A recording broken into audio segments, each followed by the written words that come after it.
Fala galerinha do xadrez, tudo beleza? Começou o Tata Steel 2022, aí um torneio reunindo muitos dos melhores jogadores do mundo. Magnus Carlsen, Fabiano Caruana, Sergei Karyakin, Yanis Shigiri, Mamediarov, Dubov, entre outros, né? Lives estão sendo, né? A transmissão está sendo ao vivo, lives a partir das 10 horas da manhã no canal Xadrez Brasil.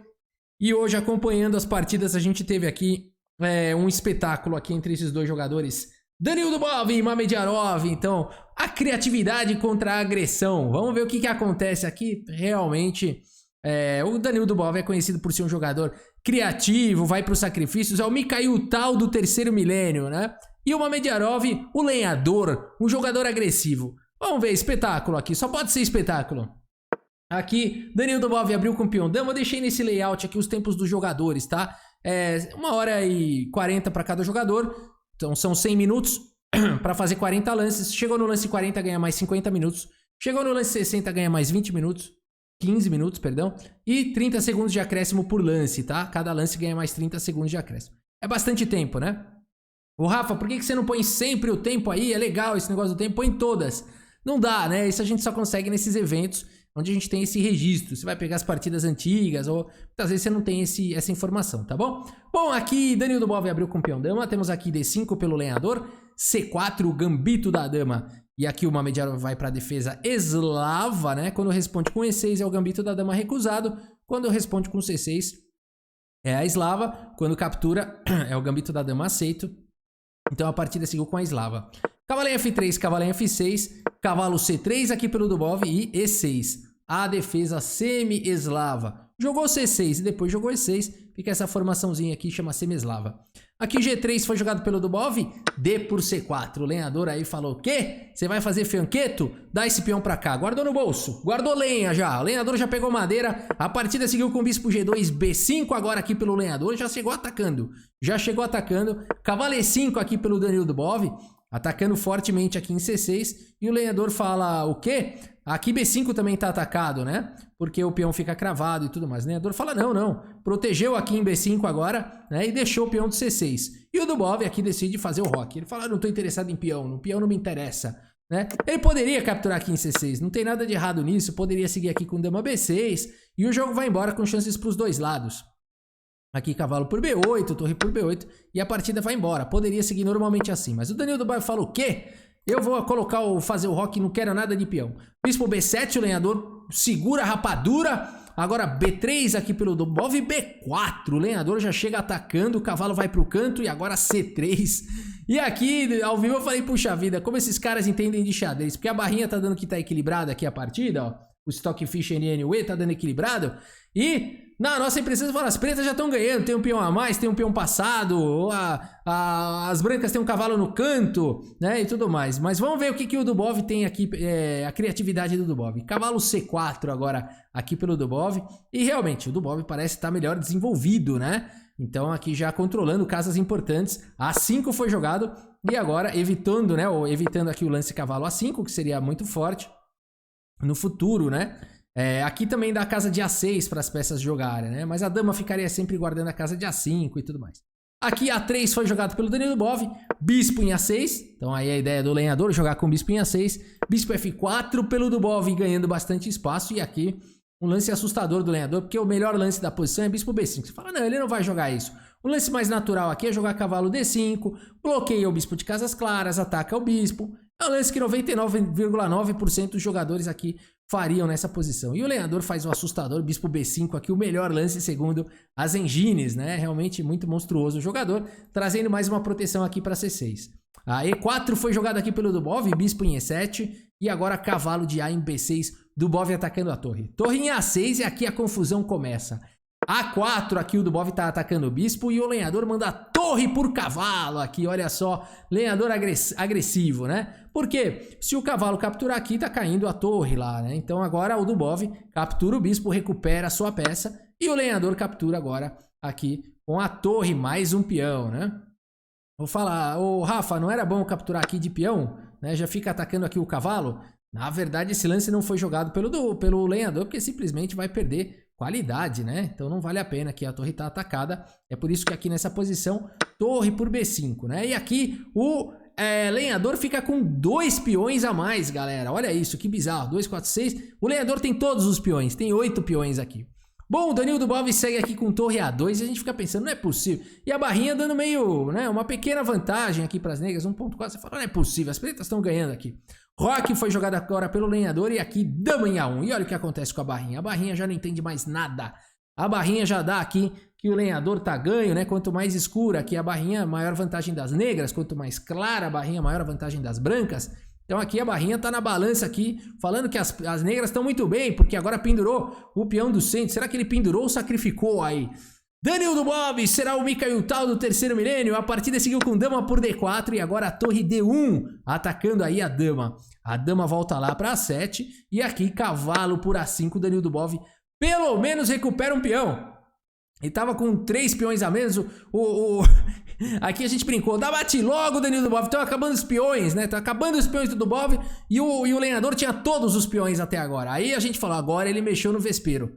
Porque o Danilo Dubov, até agora, o lenhador tava feliz que ele tinha os 8 peões. Agora tirou um peão do lenhador. Agora ele vai ficar nervoso, agora ele vai ficar bravo. A partida seguiu com bispo C5 aqui pelo lenhador. Atacando agora aqui em F2, está ameaçando capturar. Ele tá ameaçando capturar aqui em F2 e depois de torre por F2 levar o cavalo aqui com torre por A5.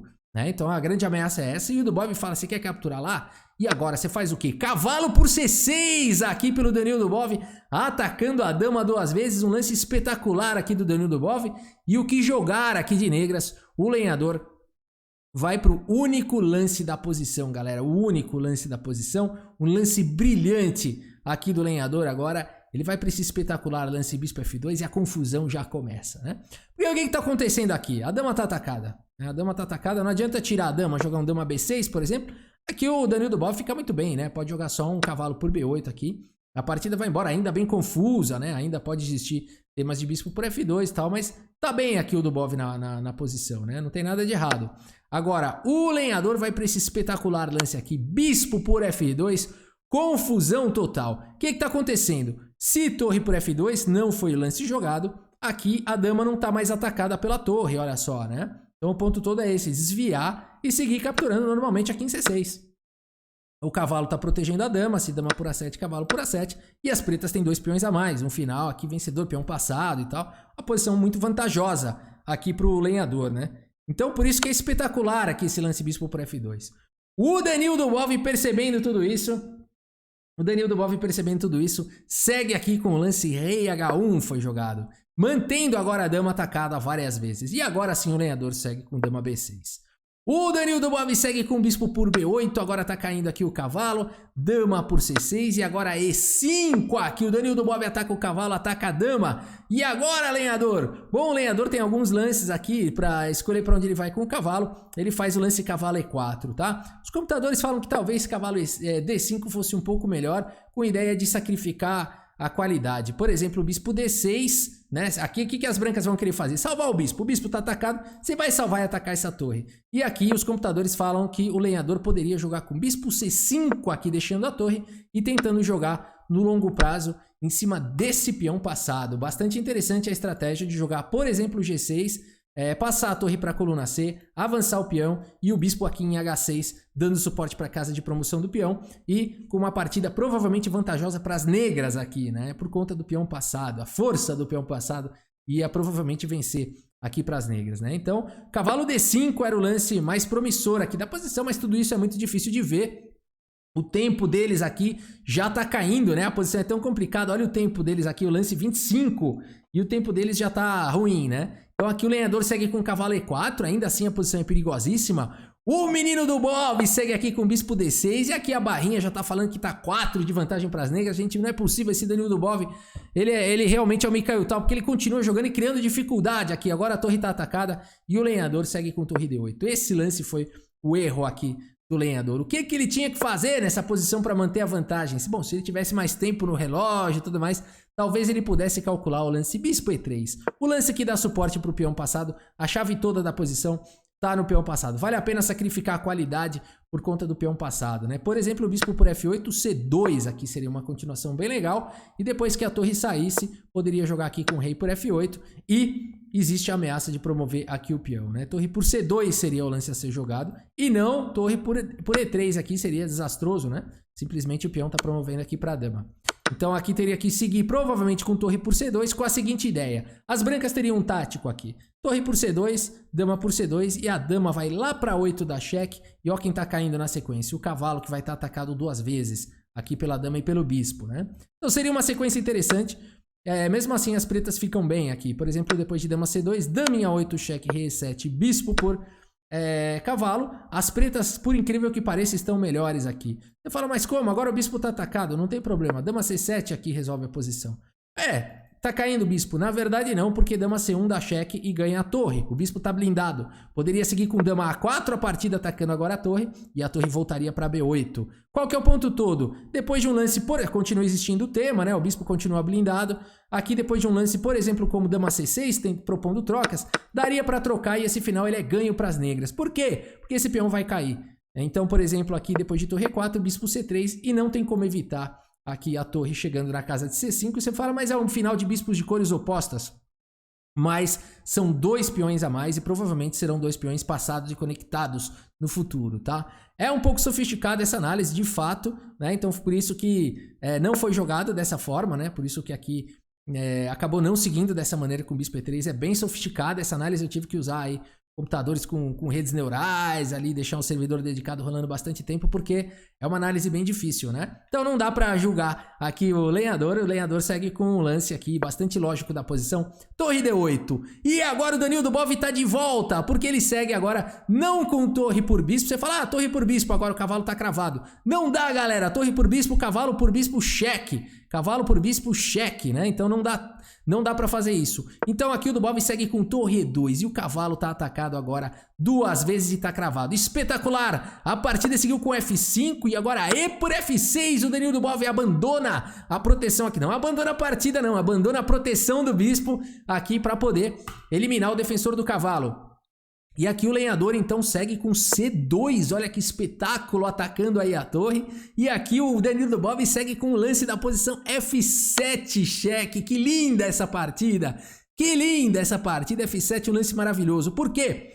Bom, aqui se jogasse rei H8, não foi lance jogado, o Danilo Dubov poderia seguir aqui com bispo por E4, olha que coisa linda. Depois de C por D1 cheque, dama aqui por D1 e a dama tá atacada e tem um peão passado. Não dá pra capturar o bispo, hein? Se capturar o bispo, troca tudo aqui, o peão promove. O peão promove com mate. Teria que jogar um dama D7 aqui, por exemplo. Agora é o bispo do Dubov que estaria blindado, né? E aqui ele poderia seguir simplesmente com torre por F2, com uma posição vencedora aqui pras brancas, né? Todo mundo dando suporte aqui pra promoção do peão, né? Que loucura essa partida, portanto F7, um lance brilhante aqui do Danilo Dubov, não dá pra jogar rei H8, a partida seguiu então com rei por F7, o ponto todo é que agora vem torre F1 e o bispo tá cravado. Que coisa linda, que confusão! E nessa posição, ambos os jogadores aqui com muito pouquinho tempo no relógio, longe do lance 40, decidem não arriscar aqui jogar com 3 minutos uma posição complicada como essa, e concordam no empate. E pasmem, a Engine concorda com eles, né? Olha aí, o Leandro se inscreveu aí, obrigado. Acabou saindo as coisas da live estão ligadas aqui, né? Os widgets, bacana. Então, torre em F1 aqui.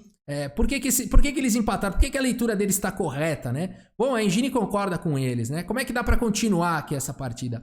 Muito provavelmente aqui o que o lenhador vai ter que fazer? Promover o peão, pra quê? Pra atrair a atenção da torre, né? Senão ele vai ter problemas, né? Tá vindo o bispo por E4, tá vindo torre por F2. Então aqui ele teria que promover pra dama e a torre seria desviada, portanto, torre por C1 e aqui dama por D6 cai a peça. Bispo por E4 e a gente tem igualdade material. O bispo escorrega, a dama sai e a gente tem uma posição ainda muito confusa, muito maluca, com muito jogo pela frente, muita luta pela frente. E bem caótica, né? As brancas com um peão a menos, mas os dois reis expostos, torre entrando aqui, né? As brancas vão tentar jogar nas casas claras, as negras nas casas escuras, uma partida muito maluca, mas eles decidiram então, depois aqui desse lance torre F1, concordaram aí no empate, né? Espetacular! Aqui é a melhor, na nossa opinião, a melhor partida aqui da primeira rodada, né? E a gente tem aqui a precisão dos jogadores, vamos dar uma olhada aqui na precisão, olha só. 94,2% de precisão para o Danilo Dubov, 95,1%. E a gente vê que o Danilo Dubov realmente escapou aqui, né? Olha o gráfico, né? O lenhador estava melhor. O lenhador acabou não encontrando o bispo E3, cavalo D5, aqueles lances complicados, aquelas análises que a gente viu. E o Danilo Dubov mandou bala e conseguiu aí o empate aí, essa partida maravilhosa.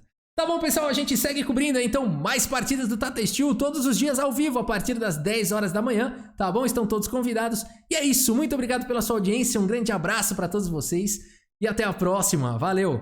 Cavalo H5 no tabuleiro de xadrez. De xadrez.